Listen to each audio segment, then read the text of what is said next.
Welcome, everybody, to episode 207 of The China Show. And this is the real China Show, the official China Show, not that knockoff Bloomberg one that's trying to copy us. Okay?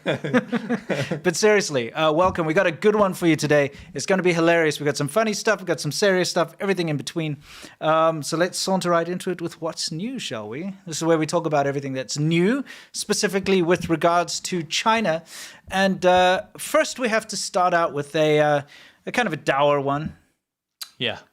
Yeah, it's dour. Let's just play it, and then we can explain it. So we have a clip here of a ride share, kind of like an Uber. They're called Didi in China. So it's a Uber. Some people ordered an Uber, and they hop in the car, and this is what happens.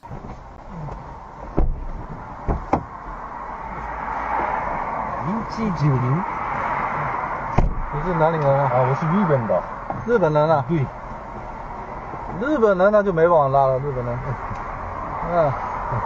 来，下去吧，日本人没办法拉，日本人没办法拉。哎，为什么？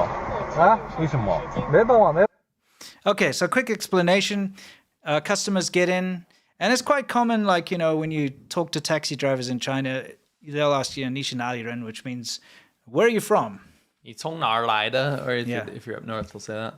Yeah. Yeah, it's actually some of the most fun chats you'll have are with taxi drivers because they're usually completely unfiltered. Yeah. They'll say whatever's on their mind. And I mean, they ask Chinese people the same thing because this nationality thing is like, just where are you from? So it could be what province are you from? What town are you from?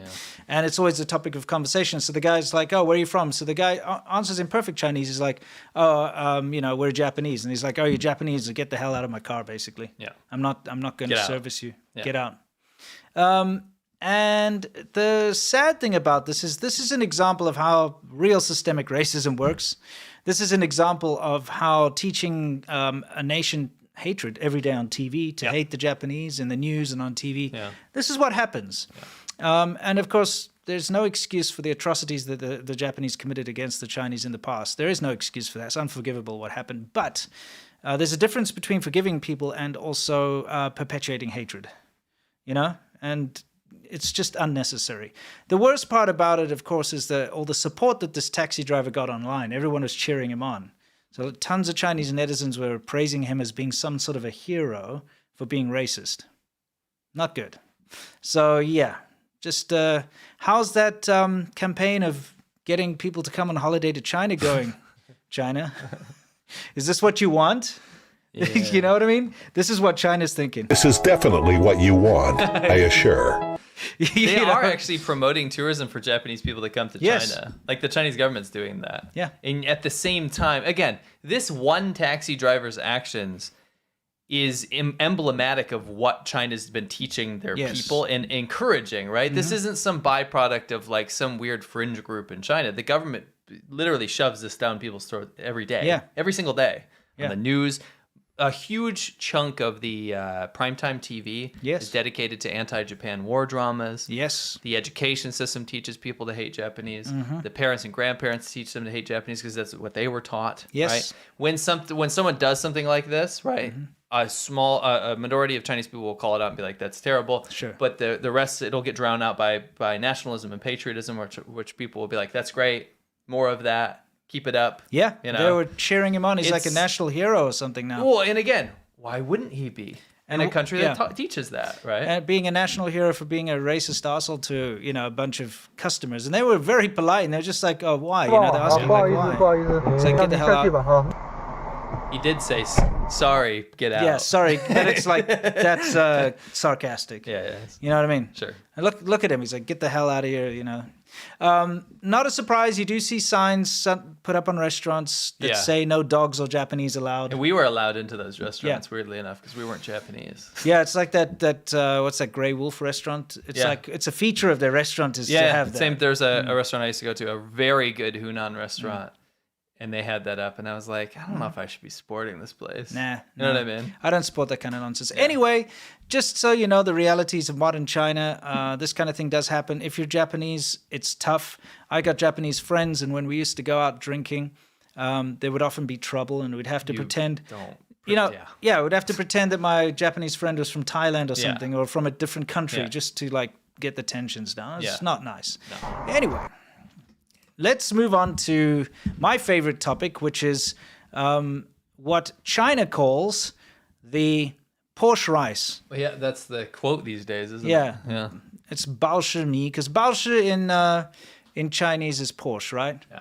Baoshi chi.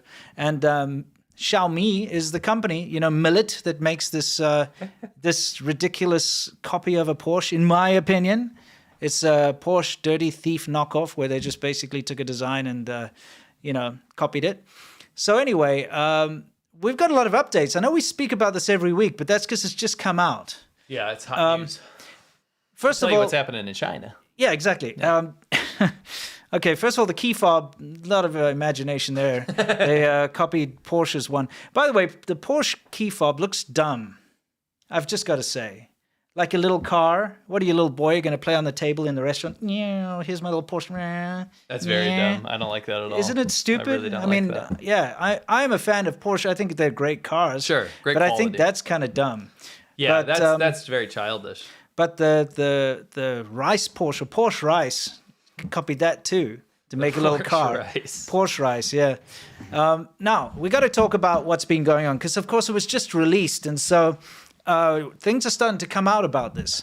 I'm going to show you this clip first. 看看啊，小米苏7 Max 创始版海湾蓝啊，全南通手撞，他喵的啊，心态好，心态非常好。 I think we can all agree that's a pretty severe collision. Yeah.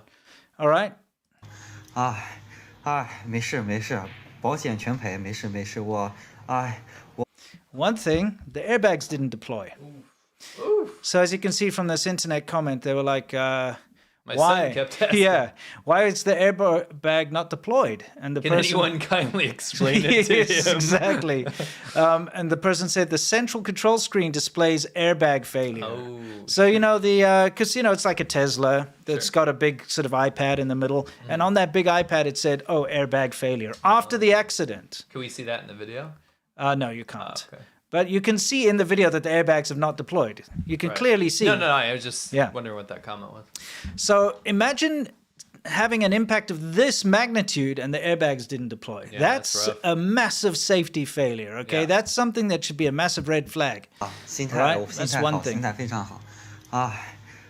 没 It's 事 not the only 没事 one, by the way. There was 保险 another 全 one 赔 where the 没事 airbags didn't deploy either, where it was hit from behind, but I didn't have video of that. 没事，我 it was in the comments. 我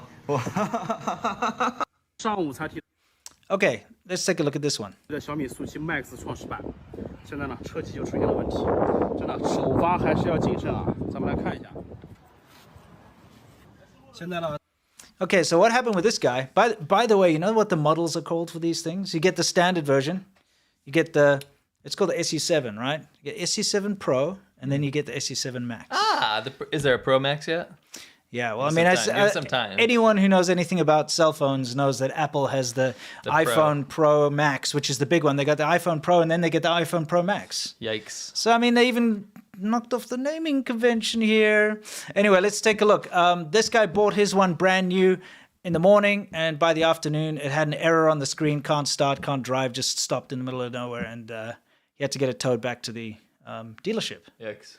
That's not what you want. 显示这个车辆异常需要检修，上午呢才从这个小米 4S 店开出来，但是现在车子就动不了了。刚才我们根据这个小米客服的指示强制重启，但是呢重启完之后还是没有用，现在车子还是走不了的状态。 So after he charged it, it didn't work. 那么我们现在只能联系这个小米客服，再把车拖回无锡的小米 4S 店去， Yeah, it's an EV. 看看能不能解决这个问题。所以说，兄弟们， Because the Taycan's an EV, the one that... Oh, yeah. You That's know, 冲首发要谨慎啊， The 冲 the 首发要谨慎 inspiration. Yeah, okay. Now, they did some brake testing of this, by the way. On a Chinese TV show. Yeah, so this is Honest. This is the Chinese, it's a Chinese, like, automotive show. Okay. They did some brake testing. I like car shows. Ooh, that didn't work out, did it? Oh, because it's supposed to auto brake. Right? Not only, yeah, I think they were getting the drivers to actually brake, but it okay, also good. has an auto brake function. Yeah. Maybe they weren't testing it there, but This is a second one, by the way. It's not the same. 哦， That I think it's it started and they drove up to a speed of 120 and then they have a designated place where they start yeah, braking. I guess, yeah. Okay, 来，我要听一下现场的反馈。现在一不刹就停不住了。 what's this? This is a Tesla Model 3. Which is not the pinnacle of cars. No, let's it's be not. honest. But if you listen to the commentary, the Tesla Model 3 went up to 130 before it started braking. So it went even faster and then started braking. 也通过了，距离控制更远。没准在那个牌那儿开始你看从什么时候开始减速？这儿已经开始了。减了。哦。明显减了。啊！减速。哇塞，溜得好远。OK， 120。这是一个。So yeah, Tesla Model 3 wiped the floor with it, you know. So it doesn't brake very well. Okay. What else we got with this wonderful, amazing, dirty thief knockoff 尴尬呀， thing? 尴尬呀！已经半个小时了，还没有把它给取下来，已经3次了。第一次是邻居路过帮忙的，第二次是不知道怎么。So with this woman, the charger got stuck in the car and wouldn't release. Yikes. So it's got a problem releasing the charger. You know, it's these little issues which are actually not little issues; they're big issues. Yeah. Because now you're stuck. What do you do? So the Chinese internet's in an uproar over this thing. Yeah, of course. Because they were so hyped about it, right? There were a huge amount of orders placed when it first launched because everyone is like, oh, look, I can buy a Porsche, you know, but it's very cheap. Right. And I can support our country and all that by... Also, it's you know? the Xiaomi brand is recognizable in China as like as a good phone brand for affordable phones, right? Yeah. And so a lot of people ordered, but since these things have been coming out, tons of people have canceled their orders. But they've been very deceptive because if you put down an order for 20,000, you have to put down a 20,000 RMB deposit. You can't get the deposit back. So now what people are doing is they're selling their pre-orders at discounted prices. To get recoup. Yeah, to recoup something. So, you know, they paid 20,000 and they're trying to sell it for like 5,000 or whatever. Just That's to a get problem, rid of it. honestly, in China. There's so little consumer protection. There's so little anything protection, right? You got to be really careful. 这样就瞎搞给它搞下来。 Doesn't stop 今天 there. 已经搞了半个小时，愣是没把它给拔下来。这个怎么搞呀？太尴尬了。 Yeah, she's very nervous. Take a look at the quality of it as well. You know, you can just push it in like that. Yeah. It's awkward. Yeah, embarrassed, right? Remember last time we showed a little boy got his hand caught? Yes. This time, this time, a dude and a woman got their hands caught in the trunk At the same time. Yeah, look. It's got a good latch. You know what I mean, doesn't it? Yeah. It's got a robust latch. Yep. Yeah, water show hides at里面. My hand's still stuck inside. Yeah.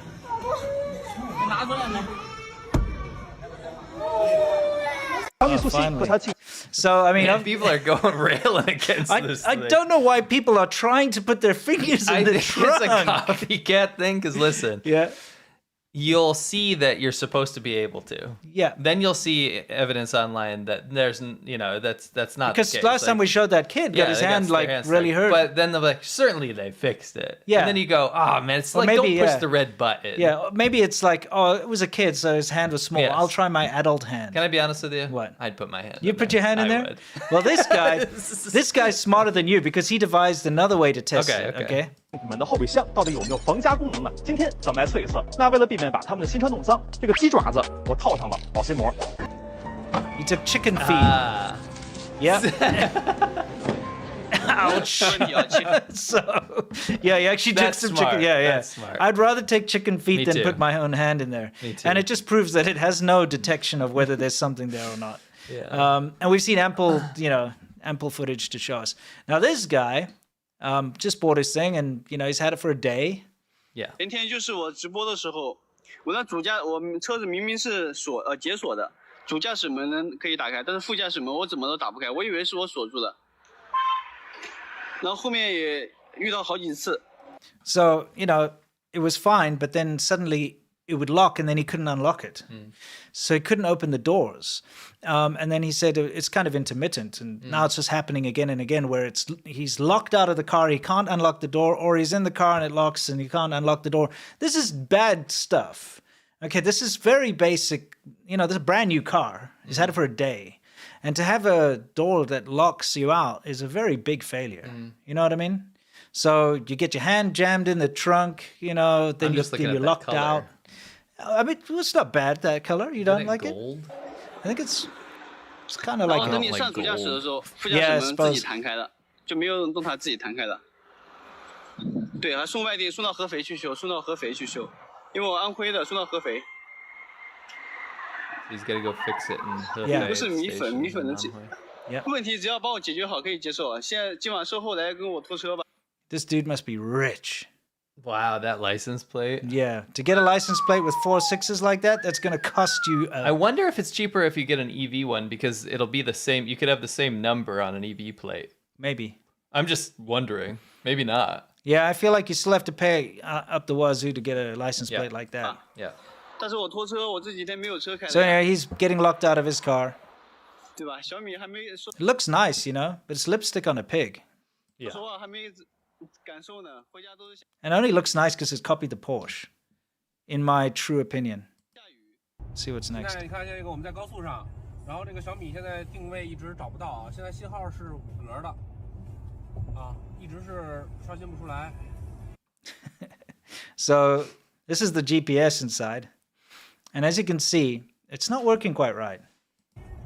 It's supposed to be on the highway, but it's like got him on some weird side roads. You know, he's trying his You know what the best. issue with that is? What? You throw a lost generation person in there, Oof. bro, they'll be driving off the road. Yeah, into right. like lakes and stuff. Exactly. I mean, look, it's put him in like the middle of a park or something. Because they'll follow that, though. Yes, You know what I mean? yeah, you're right. Honestly, I have seen this with Chinese GPS across the board. Yeah. So many times. We know China's got its own version of GPS called Beidao or whatever, and it's probably using that, and it's not very good. Beidou, yeah. It's Beidou, rough. sorry, Beidou, yeah. By the way, he's listening to One Direction. Just thought I'd point that out. That's the most important thing in this video. Is that bro's listening to One Direction, and there's no kids in the car. No. He's listening to One Direction going in the wrong direction. Like nobody else. Exactly. Well, maybe One Direction's giving him the wrong direction. Yeah. You should be following One Direction, not the one on the screen. Well, there's 2 directions because there's the one he's on, and then exactly. Yeah. You should probably get his phone up there. Yeah, I'd say. Yeah, look at that nonsense, right? I have had my Chinese phones throw me off like that. Yeah. Thankfully, I don't follow them directly. I'll think, oh, that's probably not the way to go. Yeah, exactly. So I think we can kind of agree that it's a bit of a disaster, the Rice Porsche or Porsche Rice. And remember, that's what Chinese people are calling it. And since the release day, they've been calling it the Balshami. Yeah. Because everybody recognizes that it looks like the Porsche, and they're just like, oh, it's the Xiaomi Porsche, basically. So Porsche Rice, don't buy one. And also this is the problem. People get tricked into thinking that these Chinese EVs are really nice because they look all slick and swish, right? They're not bringing anything to the table. They're reusing designs and reusing, you know, the platforms that exist already, and then just making shortcuts and stuff to bring them out at a low cost. And you get what you pay for, you know? And this is just proof. And we're seeing it day in and day out. You know, this thing keeps failing. Every day I see something new, how they're crashing or how the brakes I'm sorry, are failing. I can say that about all Chinese EVs. Yeah. Not to paint like everything with the same brush, but that's true. Like there's been so many issues with Chinese EV quality. Yeah. Across the board. Absolutely. It's annoying. And for me, it's annoying how many people were swooning over this particular car when it came out just because it looks like a Porsche. Yeah. Because it's like every man's fantasy to own a Porsche and not have to spend the money to actually own it. That kind of makes it not special, though, doesn't it? Yeah, oh, for sure. It's just like Landwind, you know, when that came out and stuff. Like, people wanted a Land Rover, but they wanted to pay 1/10 of the price, right? Or whatever. But then you just get a piece of junk. That was a piece of junk. Yeah. Anyway, guys, before we continue, we have a word from today's sponsor. So please bear with us for our awesome sponsor here. Shout out to Claritin for supporting this episode and providing us with samples. We use Claritin D, and you should too. When we came back to the USA, we realized that we were finally around nature, trees, flowers, plants, and with all those wonderful things come allergies. We didn't know what to do. Luckily for us who live with the symptoms of allergies, we can live Claritin Clear with Claritin D. Designed for serious allergy sufferers, Claritin D has 2 powerful ingredients in just 1 pill that relieve your allergy symptoms and decongest your nose so you can breathe better. We've been taking Claritin D for our allergies for pollen, and it's been an absolute game changer. I don't have watery eyes anymore, scratchy throat, and my sneezing is gone. It's been amazing. Ready to live life as though you don't have allergies? It's time to live Claritin Clear. This double action combination of prescription strength allergy medicine and the best decongestant available relieves sneezing, a runny nose, itchy and watery eyes, an itchy nose and throat, and sinus congestion and pressure with ease. Fast and powerful relief is just a quick trip away. Find Claritin D at the pharmacy counter. Ask for Claritin D at your local pharmacy counter. Go to Claritin.com right now for a discount so you can live Claritin Clear. Use as directed. Well, thank you to the sponsor. And it's time for us to get into Beyond the Great Firewall. What is Beyond the Great Firewall? That is the section where we take you inside China's intranet. Yes.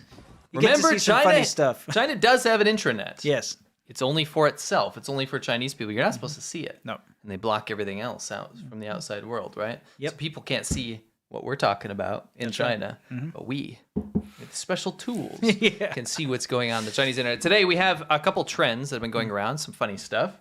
And there's been a lot of, we call them two-wheel mishaps. Yeah, two-wheel mishaps. But I wanted to show you one that I thought was particularly comedic and definitely set up. Okay, yeah, so this is set up. All right, let's see.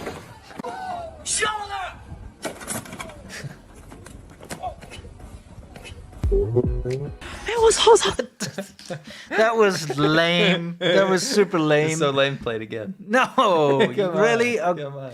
All right, Come all right, on. okay. Come on. Oh man, just about had it up to here with lame. Anyway, there goes the crash. Shall I get down?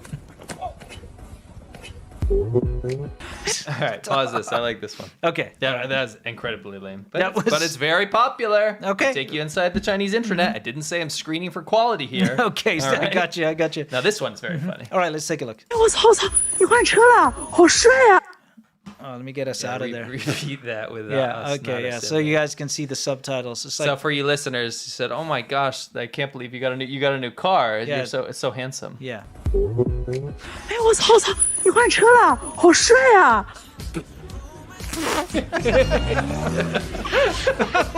you pause it on the spit? Yes. I love that. I'll get the spit. Oh, why do we have to keep seeing this? You love that.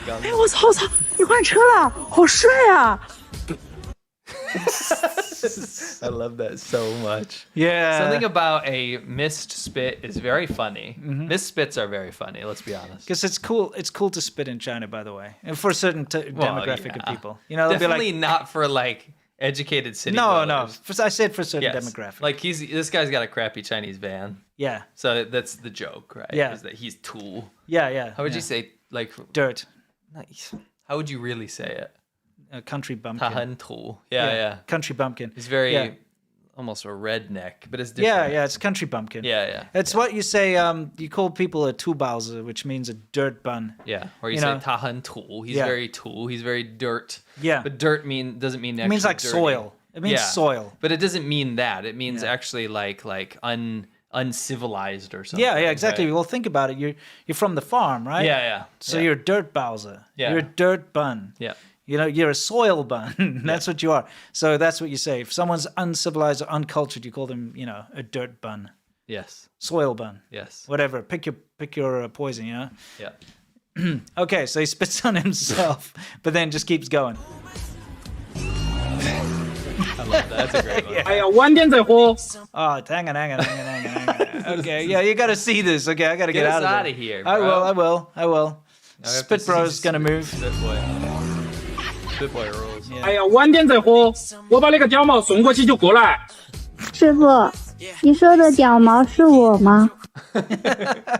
Okay, this is gonna Yeah, require some Diao Mao. explanation. Mao, yeah, Diao So Mao. go to the beginning. The guy says he's on the phone. He's a taxi driver. Taxi driver or a DD driver or whatever. Yeah, and he's talking to his friend, and he says, in a very thick accent, he says, "I'll drink with you later." Yeah, so right? I'll get together with you for drinks later. Yeah, so like I'm busy right now, Yeah, basically. And then he 晚点再喝，我把那个屌毛 he 送过 says, after I drop off this loose pube loser, I will come over. Now, here's the deal. Diao Mao literally means pube, like a hair that's fallen off of pubes, right? It's just a pube. But in colloquial Chinese, you can learn a new word. In colloquial Chinese, it just means like a loser. Yeah. Right? Like you diao mao, ni shi ge diao mao. Can we teach people how to spell loser? At least the Wu Mao, because Wu Mao always say you loser, but it's L-O-O. You say Wu Mao, but I feel like it's a lot of people who ruin this. So there's a difference. See, loose, it means loose, right? Yeah. Like a screw's loose or whatever. And then loser is with one O. It's not looser, it's a loser. Just wanted to say. Yes. Yeah. So anyway, so he says, after I drop off this loose pube loser, I will come over. Okay. On the phone to his friend. Yeah. And the passenger, the girl. 师傅，你说的屌 She says, driver, am I the loose pube loser? Which is just loser, by the way. But we wanted to teach you the actual word, too. Yeah, I mean, if it's just colloquial for loser. Yeah. I guess he wasn't thinking that she was listening. It's very fun. Yeah. 毛是我吗？ Okay, let's get us out of here. What's going on here? He's cooking. 做饭的男人真 Man that can cook our heart. It means men that can cook our man that can cook our heart. Sorry, I meant to write what men. the hell, I'm dude? sorry. It's like I know, all right? I'm tired. Man that can cook our heart. Stop. It's like a freaking caveman. She means men man that are... make fire. Stop. Men that can cook are attractive. Man that can cook our heart if stand in fire. What's going on with this? All right, okay. enough. All right. So she says, man that can cook our heart. Literally. He's literally hot now. She did. It actually said shuai, which means handsome. Yeah, but handsome. I threw hot in there because it seems more colloquial. Oh, because you were doing caveman speak. Yeah. You cut that out. So okay, what do we got? We were debating about this, so we'll set this up. This is a math competition, right? Yes. So this bro's on stage. Yes. Right, some middle schooler, right? He's about to answer a rapid fire math problem. Yes. Now I said this is regarded like Yes. this is impossible, and you said it is possible. So we're gonna have the audience vote. I'm actually gonna pull up a poll. Yeah. And you tell me if this is possible. Possible or not? Yes or no? Okay, let's take a look. Ready?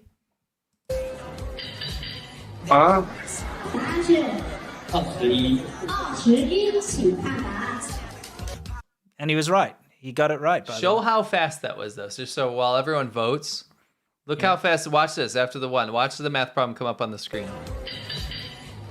That was like maybe a quarter of a second. It's about. I'd say it's just about a second. Just about half a second.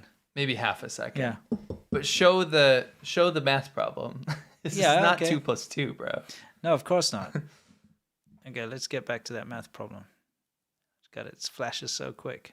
Yeah, you can't even pause it. It's that fast. Oh man, I'm good at that. I can pause it as fast as he can answer it. There it is. I mean, how many digits do we have there? We have like probably 0,195,099 So we're in the billions. divided by 30 something. We're dividing billions. Yeah. Right. I feel like if you're good at math, you can do it. Bro, absolutely not. That's half a second. If you're leaving it on the screen, yes, of course. Right. That was half a second. This is not a complicated sum. It's just a division. What? You're right. It's not a sum at all. Yeah, well, it's not a complicated equation. It's not an equation either. It's not a complicated division. It's a problem. Okay, well, you've got a problem. I'll tell you that much. But it's foolish to think that this is set up. If you had an actual equation where you had to do like powers of this and that and polynomials and whatever the hell else and to the this and that, then you'd have to do that air abacus. You know the air abacus? You've seen them do that? Yes. Yeah, and it takes a while. Dude, I have seen some amazing stuff in China when it comes to math. I agree. This is impossible. This is absolutely impossible. I think if it's a very simple one number divided by another number. How you can't even see the number. I can't even memorize one of the numbers. He can see them. Of course, 8 eyes? Of course we can't see them because they're 3 people by 3 standing eyes? in front. But I feel like it's possible because it's two numbers. And It's if you're a math genius, you just need to look, that's simple. That's just like whatever, 30 trillion something. It's Let probably this like be the debate of the century. This is frickin' fake. This is set up and it's for the crowd. Definitely to be like, oh, you know what it's gonna be? What? This is what it's gonna be. This is going to be set up by some 培训学校. Yeah. Like an after-school program. Yeah, like for a math. training And center. they'll be like, wow, my son could be like that. It's possible, but it could also be something where there's only a set amount of questions and he's prepared for them, you know? Yeah. And it's like, oh, it's that one. Yeah, that's fake. That's set up. Just like when you get it, Or like opening up a yuan, right? Yeah, like a kindergarten. They're like, your child will be able to speak English like this, and they get some kid to walk and be like, 4 score and 70. You know what I mean? They have no idea what they're saying. Yeah, exactly. I mean, I'm saying that just because you think it's difficult doesn't mean he does. I get that, but that's too fast. I very much agree he could do this by sight. I guarantee you he could do it by sight, not by half a second. Play it one more time just so you see how fast that is. Okay. All right. You've seen like those blindfold Rubik's Cube things. I know. That's muscle 做饭的男人真是。 So's this. I mean, that's just outlandish, dude. Your eyes cannot even see that quickly. You hear it had a timer. 1 Mississippi. It's 1 second. That was not 1 second. It was. I went. I'll count it. Okay. And don't count slow. Don't be one of those guys. Don't slow I'll do it by yourself down. watch. Okay, ready? Okay, ready? 会做饭的男人真帅。 It was less than 1 second, so it's half a second. How much less than half 1 a second? second? It's half a second. If you could fractionize it. That I did. It's half. I don't think it's half. It's 3/4. It was half a second. 3/8. You know, I really hate American sizes of wrenches. They're not real. Yes. We can agree on this. 3/76 or whatever. 15. You heard it here first. When you go and get a wrench, when Winston says, "Hey, Simo, can I get a 12?" Yeah. I go get a 12. Yeah, it's size 14. Hey, where'd you put that 10? If I ask you, Yeah, where'd yeah. you put that 10? No, that's a quick trick question. No one can No one find knows. the Yeah, 10. because it's always missing. But if I say, "Hey, where's the 8?" Oh, here it is, right? Yeah. If we have American-sized wrenches, Yeah. or it could be sockets, Yeah. you can't ask me where a 8/12 is. Yeah, or a 7/16 or a... Do you know why? Because it doesn't exist. Because it doesn't exist. You can go and you can get it. It can say 5/7 or whatever, Yeah, right? yeah. The next day when you go there, it will be a different number. Yes, it it's just like changes. Toy Story. It's really weird. They come to life when Yeah. people don't look, and they change their numbers, and then everyone's too embarrassed. Like definitely these like worker guys, right? Yeah. You're working in like a mechanic shop. These guys would be too embarrassed to be like, I don't know what a 9/17 is. Yeah. So they just find another, and the guy that asks is too embarrassed too. Yeah. So they don't ever confront You each know, other like, about it. because I work on cars a lot, and I see the nut, and I know exactly what size. Oh, that's a 14. It's 14. But when it comes to an American size, I Yeah. literally just go grab a handful of sockets Yes. and like, that That's one's what too I do. big, that And one's that's too what- small. And guess what? That's what everyone does. No Yeah. one knows. And anyone that's saying that, oh, I work in this and this. No, you're not. Stop embarrassing yourself. You know it's not real. I showed you I organized my garage. I've got a label printer. Yes. And I've got like a tap and die set for different things. So your tap and die set for metrics is tap and die metric, and the other one says tap and die stupid lame American sizes. And I agree with you. That's where we can come to. Anyway. Yeah. let's this poll. Yeah, what is the poll? 60% say no, it is not possible. Okay. So the majority Well, wins today. I mean, I'm going to give the kid the benefit of the doubt and say that he's just a math genius. I think he is a math genius, but that's And impossible. I gotta tell you, in China, mathematics is taken very seriously. And I agree. And you see kindergartners using abaci. Is that what you call a bunch of abacuses? I don't think so. They use abaci. Okay. And they're like old school, right? Yes, the little wooden little things in it, and they're like, you've seen it, right? Yes. Like a 5-year-old kid doing I know. complex I'm maths. agreeing with you. I'm This like, is impossible. It's too fast. maybe if you've been using an abacus. Why are we since, still arguing? They said okay. no. Okay, fine. All right. I'll concede. I'll say it's not possible.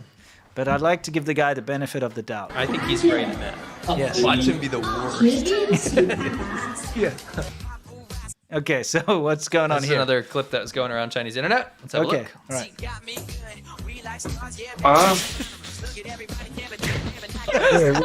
All right, hold on. I'm deeply embarrassed that I laughed at that. No, that but was it's very that was funny, and but very dumb. But that's Chinese humor is slapstick, and you know I kind what? of like Chinese humor sometimes. And I'm actually a fan of slapstick humor. Yeah. One of my favorite movies is Dirty Rotten Scoundrels. You know that part where he like whips his leg because he's pretending to be like paralyzed. Yeah. Very funny. Always gets me in Very stitches funny. every time. Yeah.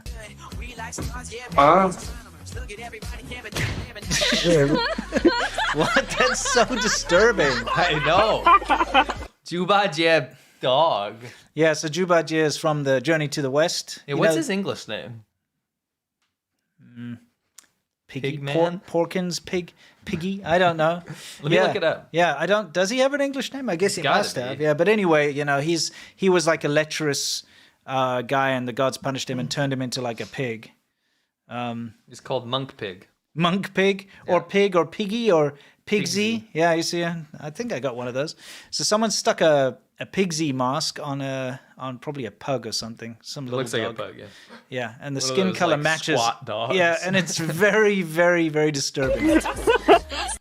It is very disturbing, isn't it? Yeah, it really is. Okay, it's time for Soft Power Hour, guys. Yeah. Soft Power Hour, where we basically, tell you how China's trying to change your mind. And we're going to talk about Three Body Problem, okay, or Santi. I finished watching the Netflix series, and I also subjected myself to watching the Chinese version, because there is a Chinese version that I believe, correct me if I'm wrong, but I believe that they rushed it out to make sure it was released before the Netflix. Well, this is what we read on the Chinese. Yeah, I could be wrong, but it looks like it was rushed out. Sure.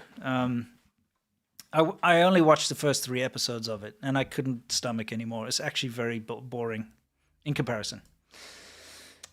I will preface by saying this. What's that? This all sparked off. The reason we're covering this topic sparked off because of an article I read. Okay. Yeah. Mm-hmm. And I'll get into that in a little bit. But because of that, it forced us to do a lot of research about it was sterile. It was boring. It was literal. But in a bad way. But the important thing is that they completely ignored and cut out the Cultural Revolution scenes. And that's actually where we're going to get into some people that were supposed to criticize it, to say, no, they misrepresented China. They misrepresented our government, our culture and stuff. That was what was pushed to the top. Yeah. It's not that Chinese people were actually upset with it. It's that the people that are the influencers coerced by the government to say these things, they won. You know who misrepresented the Chinese government is the Chinese version. Because they didn't show anything about the Cultural Revolution. I watched the first 3 episodes. It wasn't even mentioned. The only thing that you saw in the first 3 episodes was, in the very first episode, it showed you like the whole contacting the thing with the radio dish and stuff during that era. They even got the era wrong. They put it as like 1979 or whatever, which is... Yeah, the Cultural Revolution finished in 76. Yeah. So the worst part is, the worst part is that in the book, in the Chinese book, this is heavily represented, right? This scene is important, right? The Cultural Revolution, and it was not included in the Chinese version of the show. It's a very big part of the story. Yeah.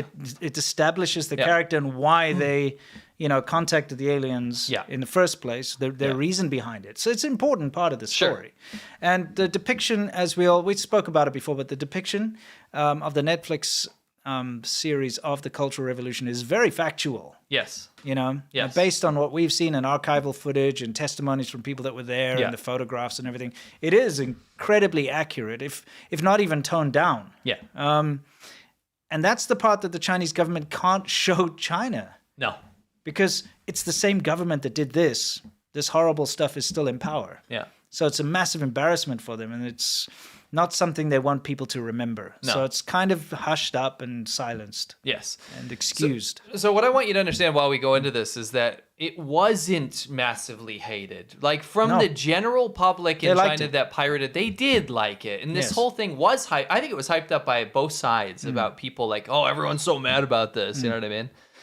It's not. And if you look at the Chinese version, which is supposed to be like the more accurate version or whatever, I'll be honest with you, it wasn't very good to me. Like a 3-second clip or something. So I can't show you much. But this is from the Chinese version in the intro, okay? And I just wanted to show you the accuracy of it. She's now getting punch cards from a computer, walking to her desk, okay, past a colleague there. This is in the opening scene. Opens up the book. Okay, so it's set in the year 1979. Okay, she pulls out the codes that are for 1979 because that's when this scene is set. Which is weird because it's supposed to be in the Cultural Revolution, which but ended in this 76. is after the Cultural Revolution. They obviously had to change it so that they could not include the Cultural Revolution. That's obviously what happened here. But immediately there's a problem because I had one of those IBM XTs. Yeah. And, well, let's take a look. First of all, what has he even got on his screen there? Let's see. List, run. It's like syntax error in 0. They couldn't even get a basic program it would have taken running. him 30 seconds. It says locate, run, syntax error. Anyone who knows how to program in BASIC can see this is just a rubbish. It's rubbish. They couldn't even get this right. Yes. All you needed to do is like print, go to, and then run, and it would do it properly. But they screwed that up even. Yeah. Anyway, IBM BASIC over there. And that is an IBM XT, 4.7 megahertz, my first computer. Launched in 1983. My grandpa had one of those. I remember that. That's great. That's got the CGA monitor. Yeah. I actually really like that computer. I think it's epic. But 1983, but that's supposed to be set in 1979 and all that stuff. So, you're not getting off to a good start as far as accuracy is concerned. Right, here. in the opening scene. Yes, I know. Seriously, I know it's science fiction, but they didn't go to the future to get an IBM XT and bring it back to the past for that scene. Apparently. Anyway, just wanted to point that out. Then you get amazing CG, I gotta say though, in the Chinese version. This wonderful CG of turkeys and stuff. Looks amazing, fantastic. Anyway, okay, so here's just wanted to say, having watched it, I can give you my biased opinion, and I have a biased opinion. Sure. My biased opinion is that the next Netflix version is actually very watchable, and the Chinese version for me is a snore fest, and it was so hard for me to watch. That's just in my biased opinion. Sure. Give it a shot. Check it out for yourself. You can, search for it. You'll probably find it. Anyway. So there's this article that came out. It says is this the one that you were talking about? Yeah, this is the one. The Chinese backlash over a Netflix 3-body problem explained. And again, there's some points in here that I agree with, but I also think there's a bit of nonsense in here. Sure. And I'll tell you what it is. Okay. So this is by Aya Romano, right? Mm-hmm. So this person goes into talking about how, in general, how the hubbub, the whole pushback, the nationalist pushback that was hyped up by New York Times and stuff, was based on the idea that Chinese people they're unaware of what happened during the Cultural Revolution, and so this is going to have a knee-jerk response, that kind of feeling, right? It says. Yet this performed patriotism in no way means that Chinese citizens are unaware of the darker parts of their history. Witness one, and they talk about a Weibo user that was stunned and impressed by the opening of the Netflix series, which is historically accurate, unflinching depiction of the Cultural Revolution. Such reactions undercut U.S.-centric media's tendency to pigeonhole Chinese citizens as brainwashed or unquestioning of CCP dogma. And I agree with them on the idea that, of course, everyone in China is not unquestioning of CCP dogma. However, there is a gross misunderstanding of what happened in China's recent history. And I think that's absolutely crazy to assume or to tell a reader that imply that Chinese people do have a firm grasp about what happened under Mao's rule. I'm going to be brutally honest with you. People of our generation that I spoke to, and I don't ever bring stuff like this up, political stuff. I'd never want to make people feel uncomfortable. But when this stuff inevitably comes up in conversation, the majority of people our age don't even care about it because to them it's a nothing burger. Okay, because first of all, it's always downplayed. It's always like, oh, that was just a little painful part of history, but it was necessary. You get that vibe from people, and it's like, oh, but it doesn't affect you. It's whatever. It's just something. Majority of people, they either don't know it in great detail because it's glossed over, or they don't care about it because it doesn't affect them. It's a weird situation. I just think that, and again, I agree with this whole idea that you can't pigeonhole all the citizens, and we don't, right? No. But listen, my wife, highly educated, very high. She's a higher education level than me, right? Yeah. She is super smart, super switched on, speaks English. Yeah. She had not a clue, and she went through the best schooling system that mainland China had to offer. Yeah. My age, right? Not an absolute clue about what happened. In fact, when she moved abroad to study, and her professor started talking about some of the things that happened, and she learned all this stuff from a foreign professor. Yeah. And she was first combative, didn't want to believe it, and then cried her eyes out because of what really the atrocities that happened in, even during her lifetime, right, in mainland China. And this example is just one of so many people that you'll meet when they finally go abroad or they finally figure out how to read stuff online. Yeah. The vast majority of Chinese people do not have an accurate picture of that. They do not have it. Why do you think the Netflix adaptation is banned in China? Why do you think? Yeah. Doesn't that kind of tell you what's going on? It's because the Chinese government doesn't want people to know what actually happened. Correct. They don't want a real picture of it. They want it to be this obscure thing that, something bad maybe happened in the past, but it's not important. Sure. Forget about it. And they don't show it in media. They don't allow you to read about it in school books. It's just not there. Sure. They don't teach it in school. So I just thought that was a little ridiculous. But at the same time, I mean, if that's the point you're trying to get across, okay. But here's the deal. Listen to this. Okay. While the more violent aspects of the regime are often erased, depictions of bleakness and misguided aims of the Cultural Revolution have become acceptable in Chinese pop culture.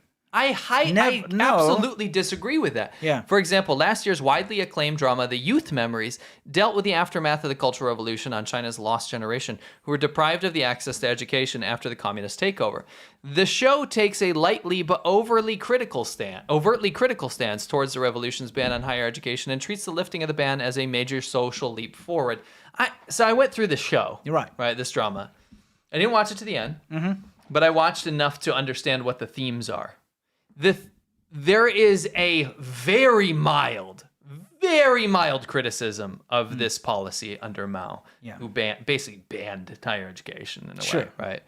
That plunged China into the depths of what Pol Pot's Cambodia went through. It was horrific. Yeah, right? I mean, honestly, long story short, you don't get this in Chinese media. They don't show you true depictions of what the cultural. That's what I'm trying to say. This show didn't. This show, The Youth Memories, does not criticize Mao's policy. It doesn't criticize Mao, and it's very light in this respect. I don't think that's an example of something that actually stood up and tried to criticize recent history. You cannot criticize Mao in China.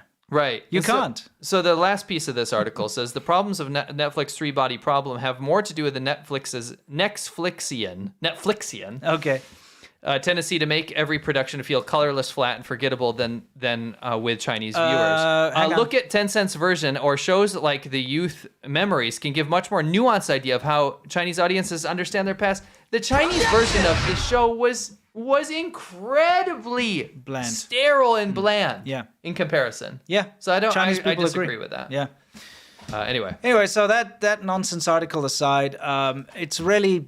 All you need to take away from this is the fact that the Netflix adaptation of The Three-Body Problem is banned in China, and you cannot watch it because the government does not want people to see this particular scene. And we think Chinese people do like it. Yes. And we think it's overhyped that they got all up in arms about it. We actually have a Chinese dude Yeah. Had something nice to say about it. What's this? It's a great Cambridge study, by the way. Okay. About how China uses they use celebrities to do political signaling, to put those signals out there. Sure. And it's actually really emblematic of what happened with this. Yeah. Anyway. You've got links in the description, as I do, always. yeah. We like to cite our sources. Three-body problem. Okay, so this is Dr. Huey Lewis in the news. Dr. Huey Lee, Yeah. at Dr. Huey Lee on Twitter. Okay, let's see what he has to say. It's China's most successful science fiction ever. It's like a national pride. But it kind of backfired. It turns out China has to ban the Netflix adaptation because it showed the Cultural Revolution graphically. Some of you may not believe those stories. Netflix must be doing the CIA propaganda. That stuff can't be real. No, it's not.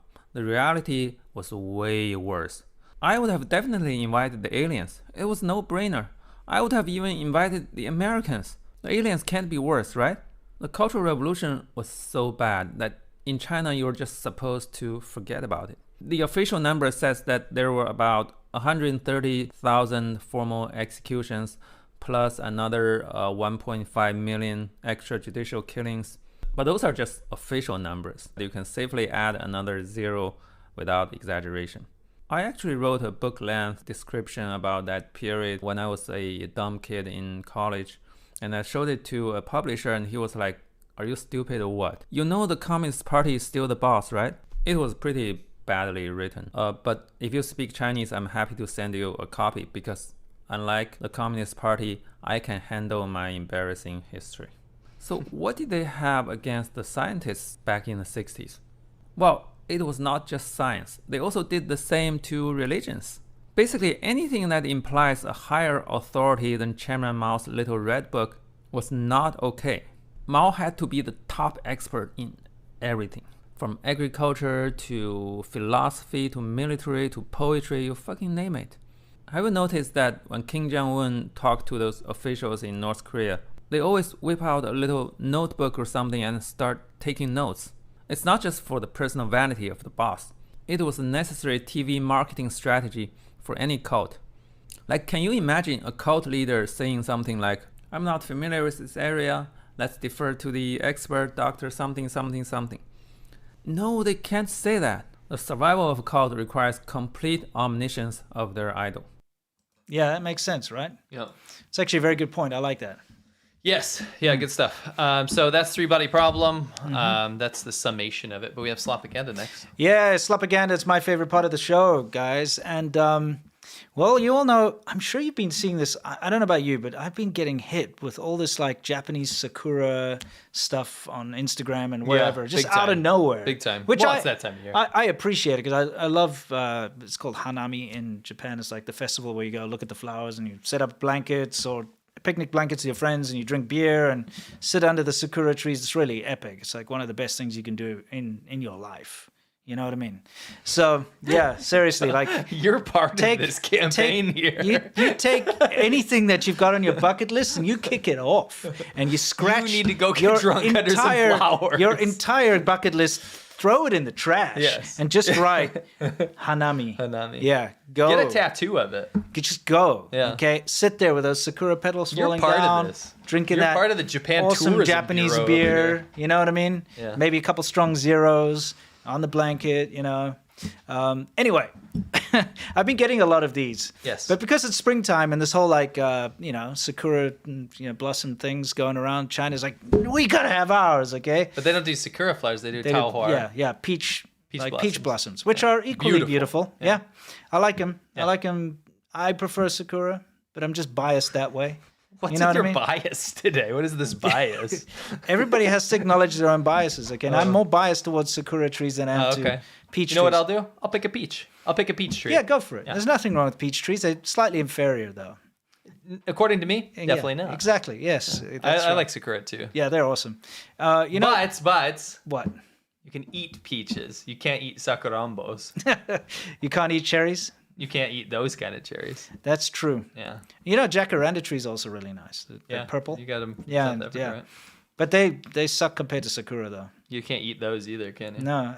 I mean, you could probably eat the petals. Don't.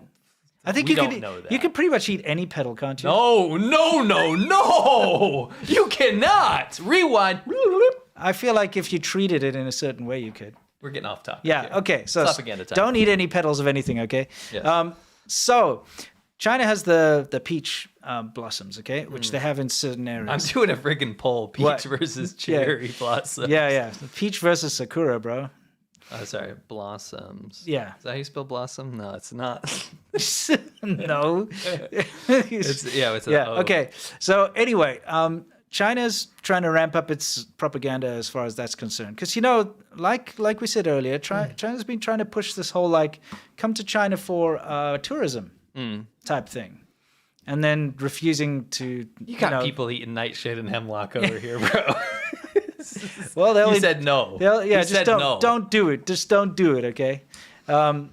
Anyway, so let's see what Chinese CGTN, which is the big state media, put out. They put out a thing about this train. Don't go to... It's basically... Can I do the TLDR real quick? Sure. Don't go to Japan. Come see the peach blossoms instead. Yes. So let's take a look.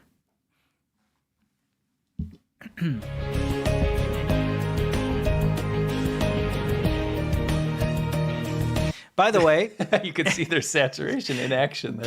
Please take a note that Chinese propaganda, whenever they show the wilderness or the countryside or something, the saturation dial is dialed up to the max. And you could tell. Just look at like skin tones. Look at how green things are. I mean, it's very easy to tell. It's like it's unrealistic. It's like adding a filter onto everything. Yeah. I mean, you know, like that. What is what am I even looking at? Look at this, like the green is become yellow and it's so unnatural.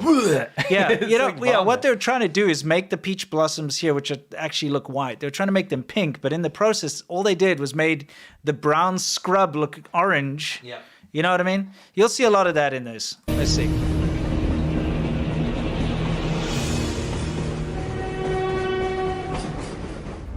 Have you ever heard of the train to Sprang? Yeah. I tell you what. What? They, with their anchors, they've gotten better anchors. Yes. And this girl has such awesome enthusiasm. Yeah, no, I'm nothing against the presenter. No, it's just you gotta up your like vibe now. Yes. Well, you have to make up for what's around you. She makes it colorful. No, they do with the saturation. I mean, look at the color of her jeans, for instance. That's not normal. I think we all own a pair of blue jeans. They don't look like that. They're not neon. Woo! Yeah. Okay. Anyway, let's see what she has to say. Well, in Beijing, every March and April, the epicenter of the peach blossom spring fever is at the Jungwa section of the Great Wall. And this train right here is going to take us deep into the heart of that pink paradise. Sounds like a dream ride. Let's. I love this. Sounds like she's on right to the center of this pink paradise. This is amazing. I love the enthusiasm. Yeah, no, it gets me pumped. Exactly. No, like thumbs up to her. She's a great presenter. Yes. Give it a go.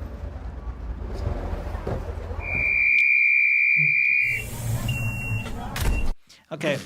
By the way, can you see what it looks like? I'm sorry. You guys already understand how bad this is going to be. I'm going to spoil it a little bit for you. Every shot that you see that isn't her talking, where you see the train, like drone shots or like the peach blossom, it's all B-roll. And B-roll, for those of you who don't know about editing, it's like extra footage that's gone and filmed on a different day. Yeah. So what they'll do is they'll find the 1 or 2 days that in Beijing around there where the sky is like blue and it's looking nice, and they'll be like, holy shit, guys, grab your cameras. We got to go now. Our window's closing, you know? And they run out there and they're like, oh, look, a peach blossom and whatever. And they'll do this and they get these nice shots. And then they intersperse it to pretend as if it's happening then. Yeah. Okay, but you can tell if you just look and at the sky. sky. Saturate those. Yeah, let's saturate them too. So let's see. The view you're going to get here is spring exclusive. Tickets cost you 5 to 18 yuan or 70 cents to $2.50 US, depending on where you get on and off. And they do sell out fast. That, by the way, that you're seeing now, that is the only real B-roll that they shot. Yes. But they still saturated it up. Look at this, like, this pine tree. I mean, look at the pollution. It's like leaking over the top of the hill. Yeah, but they still put the saturation. Look how green this, like, this whatever pine tree thing is over here. It's not normal. It's not natural. And they still couldn't get the blossoms to look pink. Yes. Anyway, let's keep going. During peak time, this particular line sees about 10,000. Isn't that just typical of those Chinese tourist places you go? They put a picture of what it's supposed to look like. You know? Look outside and you're like... I mean, and they do that so that you can kind of get a vibe. Like, this is what it's really... Oh, yeah, I'm just not here on a good day. Yeah. You know? And you can take a photo next to that, you know? Anyway. Passenger trips per day. Look, you can see what it looks like. This guy is pumped. Yeah, sorry, I should get out of there so you can read the... I'll go back. So no, it's okay. It's not important. I'll play it from here. All right. Okay, just so that you can see the subtitles. The line sees about 10,000 passenger trips per day. 都漂亮，我们坐过这大号火山，挺好的，速度也很慢。对，带着孩子或者带着老人，坐在上面感受一下沿途的风光。景色很美，风景挺好，我从来没有这个时候来过。The train, which started operation in 2008, was not a scenic train none of this per se in the beginning. All of these shots are not from that. Yeah, journey. And again, heavily edited afterwards. Exactly. So it's not from this experience. No. But rather, a commute train that connects suburban Beijing and neighboring Hebei province. Then came an interesting... You can watch them saturate. Did you see that? They did it live there. This is outlandish. That is seriously outlandish. Yeah. It's like, dude, the saturation, you know what, like you get maxed in your software and you have to like double it up. You double that and it like reaches 100%, so you have to go in there and type 400%. You know what I mean? You have to manually do it because it won't do it by itself. That's just not real, is it? In 2015, a photo of the train traversing a breathtaking sea of flowers became an instant internet sensation. It's like an alien landscape. Countless tourists started to flock in, and it became one of the best ways to celebrate spring ever since. What a spectacular view. It's drizzling a bit this morning, but it's even better. It's giving you that poetic vibe. It's almost like you're looking at this ancient Chinese landscape painting. She goes over a highway with a bridge. This is an ancient Chinese landscape painting. It doesn't look like it to me. It looks pretty rough. I love her false enthusiasm. Yeah, well, I mean, she's a good presenter. Floating right in front of your eyes. You've got the entire mountain covered by greens and super blooms. And you've got the Great Wall in the backdrop, and the best part of it, you get to admire all that from the comfort of a moving train. Taking a stroll here makes you feel like you're hugging the spring. Even the air smells sweeter. Plenty of people have come here for their spring adventure, taking in the fresh air and basking in the peach blossom galore. It's a stunning sight to see, but do expect thick crowds. I think the entire family is here. Okay. Cool story, bro. I think they may have forgotten the saturation on this shot. I mean, that red does look a bit red. It does. Look at the background. It's just brown. Yeah. Yeah. What is he saying? Flowers in full bloom. It's very beautiful. Yeah, that's fake. 特别是上去的时候，就看到它爬到顶，看到它这样盘着上去，特别好看。 Then they get back to this alien landscape. Yeah. Spring is a time for growth, renewal, and the awakening of nature's beauty. What's better? For cities like Beijing, the spring romance is proving to be a strong point in the consumption and tourism sector, unlocking fresh possibilities for the country's economic vitality. This train is taking us to the Great Wall, but beyond that, it's taking us to spring and the infinite possibilities that come with it. Look at how outlandish this I mean, is. the mountains where there are no blossoms. You know, like right at the top there, those are pink too because they had to put the pink saturation. Oh yeah. Oh, you know what they did? Oh, bro, I figured They it out. selected the color, right? They did color select. So guys, in editing, what you can do is you can select brown, right? A shade of brown, and then you can tell the editing program, change this specific shade, everything to pink. Yes. So that's what they messed up.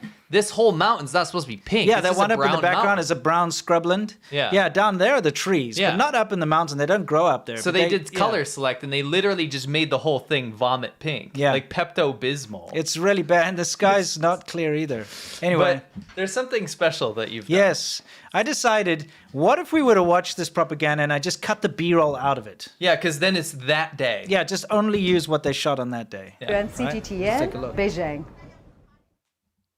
I would prefer if you started over. Start over for what? Can you turn the live stream off and then start a second one? Okay, so let's have we'll it do again. then. Yeah. Let's see what it looks like that day without any of the cuts. Yes. Have you ever heard of the train to spring? Well, in Beijing, You've removed the saturation. I You've took some saturation. normalized I it. tried my best to normalize it. I think the color of her jeans is more realistic now. Yes. Okay, so let's go from here. every March and April, the epicenter of the peach blossom spring fever is at the Jungwa section of the Great Wall. And this train right here is going to take us deep into the heart of that pink paradise. Sounds like a dream ride. Let's give it a go. I love that. I love her. Yeah. So this is just what you would have seen The during view this filming. Yes. Depending on where you get on and off. And they do sell out fast. During peak time, this particular line sees about 10,000 passenger trips per day. I mean, this is like de-propagandized. 速度也很慢， Yeah, it looks terrible 对， now. 带着孩子或者带着老人，坐在上面感受一下沿途的风光。景色很美。风景挺好，我从来没有这个时候来过。 Countless tourists started to flock in, and it became one of the spectacular view. It's drizzling a bit this morning, but it's even better. It's giving you that poetic vibe. It's almost like you're looking at this ancient Chinese landscape painting unfolding right in front of your eyes. Painting. Okay. Isn't it so different without the B-roll they cut in? Yeah, if you don't have all these pretty, fake things to show you. Now, this is the only shot that they filmed that day of like the passing scenery, okay? And I noticed something. What? Okay, can you see this log that I put an arrow to? Okay, and notice which direction it's traveling in. That direction. Okay, just pay attention because they use. Well, usually you'll see. Okay, just watch. Holding right in front of your eyes, depending on where you get on and off, and they do sell out fast. Amazing. It's the same shot. they just reversed it. And it shows you that they didn't film any B-roll because they only filmed that one thing from that day. Yeah. And they used it twice. They used it once in one direction and then once in another direction. One direction, eh? Yeah, exactly. Yeah. So the same freaking shot. How lazy is that? Yeah. So, the first part where she's talking about traveling there, this way. Oh, now we're traveling there, the other way. It's so crazy, though. What you've done is propagandize an actual propaganda movie. Yeah. Because you've taken out all the clips that they've saturated, they've post-processed, they took on a different day, they hyper like macro shots of different things. Yeah. When you remove all that stuff, you see it for what it is. This is a genuine experience. It's a dismal day where, the visibility isn't very good. It's overcast. It doesn't look nice. No. It looks smoggy and gross. And it's depressing. Yeah. It's not fun. No. I would, if I'd gone on that day, I would have walked away saying like, this sucks. This sucks. I think a lot of people do. Yeah. Yeah. And then they use this same footage again, dumbasses. Taking a stroll here makes you feel like you're hugging the spring. Even the air smells sweeter. Plenty of people have come here for their spring adventure, taking in the fresh air and basking in the peach blossom galore. It's a stunning sight to see, but do expect thick crowds. 我来了一家子人好多，现在感觉就都开花了。去的时候就看到它爬到顶，看到它这样盘着上去，特别好看。 And the awakening of nature's beauty. What's better? For cities like Beijing, the spring romance is proving to be a strong point in the consumption and tourism sector, unlocking fresh possibilities for the country's economic vitality. He's so this train is scared. taking us to the Great Wall, but beyond that, it's taking us to spring and the infinite possibilities that come with it. No, but I need to send the link to my channel. I'm loving it. I don't know why he made an appearance again. Oh, because he told her to do it again. Yeah, he told her to do it again. He wanted her to be honest. Yeah, exactly. It's not her fault. By the way, props. I hope we see more of her. She's got a great vibe. Yeah, she's a good presenter, but you got to work with what you got. You got to work with what you got. Yeah. The Pink Paradise was a gray smog wasteland. It was really awful. what it was. I love when she's going by the scene. Yeah. Where she's like, it looks like an idyllic Chinese painting or something, and it's like a through pass, like a highway, it's got spaghetti like, roads. like electrical lines, and it's like, what are you doing? She's like, yeah, it's drizzling today, but at least she was trying to be honest. Yeah. She was trying to be like, oh, it's not actually that good, it's drizzling today. But then they're showing all this like beautiful B-roll. Anyway, very easy to see through Chinese propaganda, and I'll tell you what, like, that bucket list? You got Hanami on there, you do not have that train on there. Do not put that train on your bucket list. Okay, got it. Unless you want to be depressed. I don't think if you're going to Hanami, you're not going to see Taohua. It's not the same. Yeah, well, it's like it's an analog. Oh, we can pull the poll. Sakura wins with 71%. Of course it does. I would have also chosen that. Yeah, let's be honest. Exactly. I was trying to be ABP. Yeah, I think if you're too cheerful, if you're one of those people that's just too positive, go on that train. Yes. You might bring you down. Wait a minute. Yeah. What? You think that train's bad? What about the train that derailed in Kentucky? I think you got a soundbite. Yeah. For that, right? Oh, yeah, I do.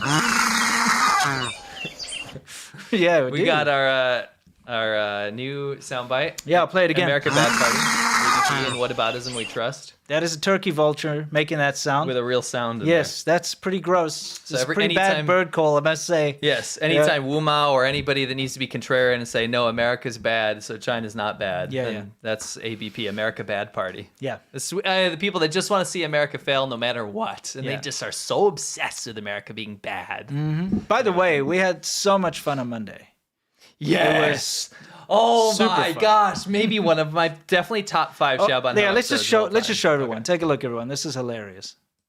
I'm okay. No. I think you no need to come to company again. Okay. I think you don't need to come to company again. 2 + 2 = 5. The way he says that. Yeah. In love with another woman. I'm watching video. What's up? Could you make me a cheese pizza, please? Yeah, I will make you the best one ever. Just open your eyes. I love that. I'm just a homeless man hanging around this neighborhood. That's my favorite quote. Yeah. It was, can we explain what happened? We found there's this weird thing. It's an industry. Yeah, where I guess China pays like white guys and other foreigners to make these dramas, but they're not English speaking. They're like Eastern European or Russian or something. Yeah, something. And they pay them to make these little dramas, these like weird like marriage infidelity type, typical soap opera type stuff, but very badly. Horrible. But for a Chinese audience. Yeah. So then it's released on Chinese apps, it's got Chinese subtitles, and it's... So it's like Russian, basically Russians or Eastern Europeans speaking English for a Chinese audience in bite-sized dramas, and they're so funny. They're so ridiculous. Oh my gosh, I haven't laughed that hard in so long. Yeah, we watched 2 of them, and we took a look at some of the other previews. We got more of that coming. It's such a weird white monkey industry. Yeah, it's so good, though. Getting the non-Chinese people to make Chinese dramas in English for Chiness audience. It's the most weird niche ever. Yeah, it's hilarious. The plots are incredible. Yeah. Yeah.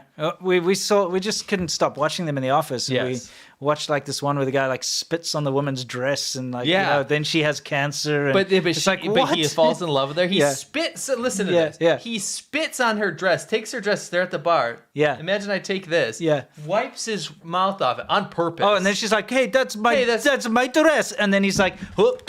And then he spits on it. Then he puts falls his in love with lasagna in it or whatever. Yeah. It's some Russian guy. It's hilarious. It's nuts. Yeah. Anyway, hope you, if you have the means, you could join us on Monday at patreon.com/ADVpodcast. Yes. It's always just ridiculous fun. Yes. And join us on the Shaban Ho tier, and hopefully we'll see you this coming Monday. Yes. And of course, you can watch all of the previous episodes if you join us there. Yes. Cool. Anyway, time for us to move on to Worldview. This is where we talk about everything in the world, specifically with regards to China. And what do we got going this time around? Look the view. Look the view. Today, we're talking about something that's taken a very long time to turn up. You really, you put a massive gap. Yeah. Okay, all right. Okay, so we're prefacing this real quick. We're on a schedule here, but basically, every time China has been trying to get Asia to sway and fall into its lap, because remember, China would love control of the Asian region. They have failed almost at every corner. I'll be honest with you, a little while back, I thought they were going to win here. Mm-hmm.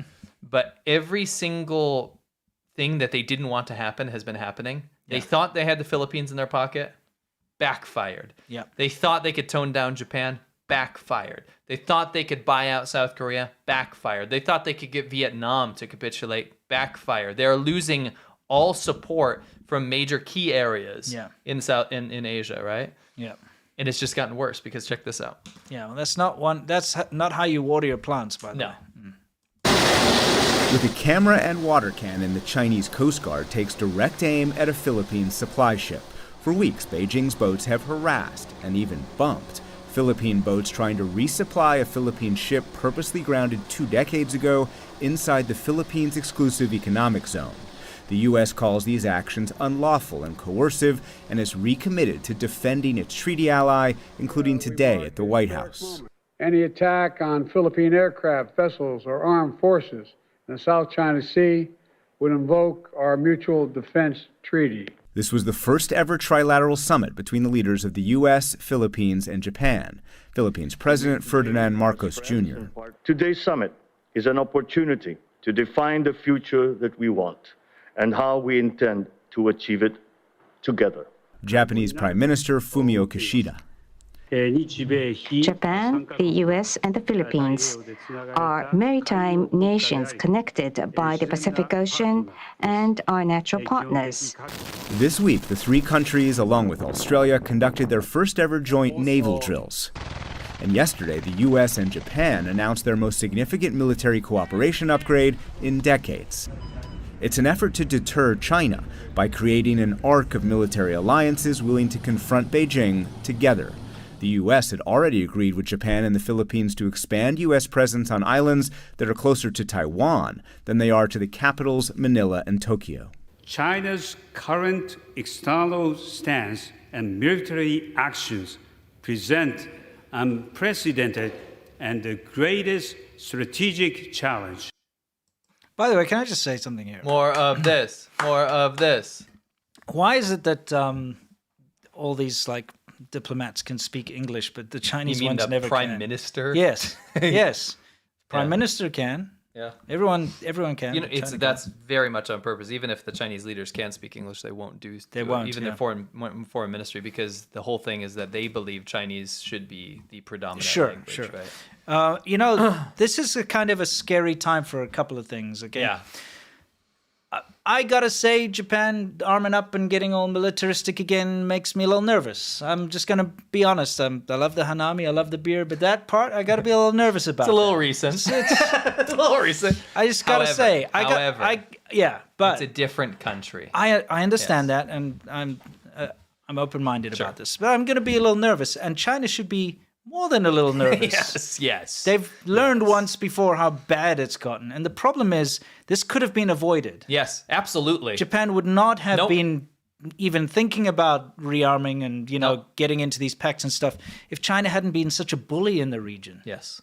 Not Not just a bully, an unreasonable power that has reneged on so many promises to every one of their partners or even trade partners. Firing missiles into the sea, massive joint drills, doing all this crazy stuff, militarizing the South China Sea with those islands. Every stop of the way, we've seen China say one thing and do the exact opposite. And so, of course, you're going to end up with an angry Japan that's going to potentially remilitarize. You're going to end up with Philippines flipping and saying, everything that you just said didn't come to fruition, and now you're basically invading our territory. Yeah. You're going to have Vietnam say, listen, we might be politically, ideologically aligned, but you're right up on our coast, and you're claiming all of our fishing area and all of our land, basically in this area.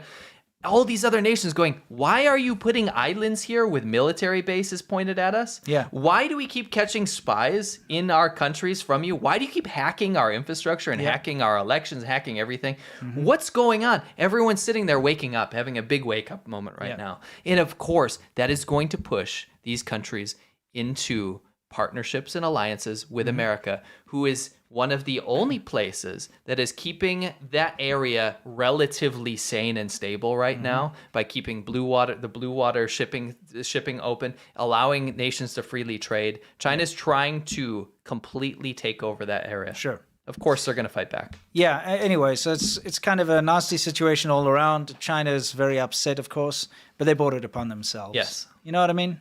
Oh, yes. That's just yes. If you keep stealing your neighbor's vegetables and they put up a fence, whose fault is it that they put up the fence? What you asked for it. Yeah, exactly. You asked for it. And again, this isn't like a petty school bully thing where like you're gonna get what's yours. This is the most logical solution to stop China from being bad. Yeah. That's explain it like I'm 5 years old. We need to stop China being bad. Yeah, correct. Right. Okay, we got something else about China being bad. Space debris or meteor shower? Is this a little news segment? No, you can just play this. So some look at that. Space debris, well, they think it's space debris, came down. I guess you could see it over in the California skies. Southern California, yeah.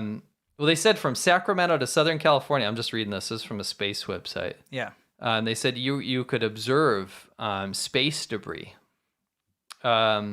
It crashed to Earth over Southern California on April 2nd, putting on quite a show for observers in the Golden State. So here's the deal. The fall created a blazing fireball witnessed by people from the Sacramento area all the way down to San Diego. According to the American Meteor Society, as of Tuesday afternoon, 81 people had reported sightings of the event. The hunk of space debris was the orbital module of China's Shenzhou 15 spacecraft. According to astrophysicist and satellite tracker Jonathan McDowell, it had been up there for a while. Shenzhou 15 launched 3 astronauts to the nation's Tiangong space station in November 2022. The Shenzhou orbital module, which weighs about 3,300 pounds, provides extra room for astronauts, and this is the important part, and science experiments in space. It is not designed to come back to Earth safely at the end of its mission. Yeah. The Shenzhou reentry module is built to do that. With the reentry module is built to do that with astronauts on board. right? Of course, most folks who saw the fireball streak across the sky didn't know what it was, right? Some people thought it was SpaceX stuff. Some people thought it was Falcon 9 stuff. The burning debris could not have been Falcon 9's first stage. The piece of hardware lands safely after launch and is reused, but the workhorse rocket's upper stage is disposable. The Shenzhou 15 orbital module was hardly the first big piece of Chinese space junk to crash back into Earth in a dramatic fashion, nor was it the biggest. A 23-ton core stage of the nation's powerful Long March 5B rocket, whose launches helped build the Tiangong, which is their space station, routinely fall to Earth in an uncontrolled fashion. The debris crashes have drawn criticism from a variety of people in the space community, including the heads of NASA, European Space Agency, who have decried them as irresponsible and potentially dangerous. Of course it's dangerous. They don't give a shit. I'll be honest with you. We just need to get it up there. You know, like, it takes too much time to calculate like re-entry trajectories and stuff and be like, oh, this is where it would potentially go. Because that means you have to like put that effort in, spend the time, make sure that you launch in a specific window, make sure that things work out so that it goes into a safe place. They're just like, get that crap up there and don't worry about it. It's very slipshod. It's kind of the way the Chinese government works. It's like knee-jerk reaction to everything. Or you do something and you don't plan for it. Yeah, you just do it. Yeah, you don't care because you don't care if it falls down and destroys a village. And that happens in China a lot. We've shown it on the show. Where like rocket stages will just fall down in villages. And then with the people are like, oh no, what's going on here? And then those people get disappeared. Yeah, exactly.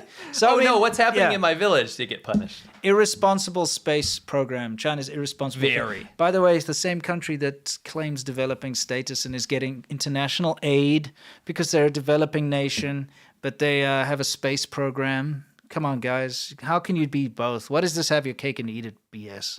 You know what I mean? Stop. It's Chabudo in space. Yeah, exactly. Just stop. You're either a developing nation that gets all tax breaks and weird trade deals, or you're a space race nation with like, you know, what do you call that thing? Space stations and stuff. Yeah. Like, you don't get to be both. Pick. Yeah, come on. Come on, guys. Yeah. Anyway, so that brings us to the end of the main show, and it's time for our Q&A. This is where we answer your questions and you question our answers, and we can't wait for it. By the way, this stays up on the weekend. It stays up live, but we cut it out of the show on Monday. Yes. So time to loosen the tie and say farewell to anyone who's not watching it live or on the weekend. But for the rest of you, let's get stuck in, and the rest of you that are going, stay awesome. We'll see you next time.